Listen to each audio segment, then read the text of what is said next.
is it a bad idea to change training style, progressive overload, pump-based training? Should you just stick to one or the other? I think you got to work. You got to stick to what works for you, for your body. I always used to train with guys that did really high volume. These were guys like they would do 25 sets, and then at the end of the workout, they're running around and they're doing extra stuff.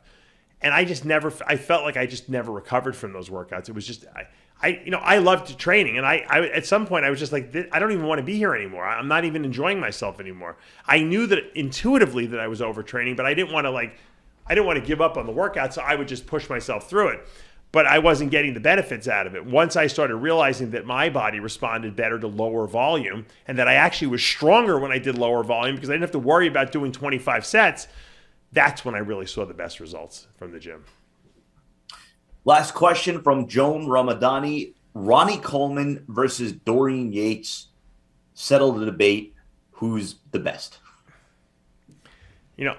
I was a big Dorian Yates fan because I felt that Dorian's work ethic was unbelievable. He had good genetics, but he made his genetics. He maximized all his gifts. Or anything that he had, he made himself better than he was. And he beat guys in an era where they were just unbelievable. The Lavronis and the Sean Rays and the Flex Wheelers and the Nasser El-Somai. He beat them all. He even beat Ronnie, and he beat Ronnie. So I respect that about Dorian, but I think that Ronnie is the greatest of all time because he had the work ethic, he had the genetics. I mean, this guy was a pro, and he won the Mr. Universe natural. I mean, come on, this guy had genetics that were God-given, and he had a work ethic just like Dorian. I would have loved to see those two train together back in the day.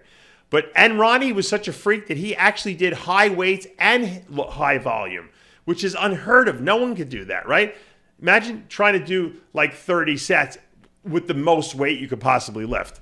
It's impossible. He did the impossible in the gym, and that's what makes him the great. And he looked the greatest, I think, too. I think that his physique at different levels in 98, 99, it looked a certain way when he won the Olympia the first 2 years. He was unbelievable. A lot of people think that was his best look.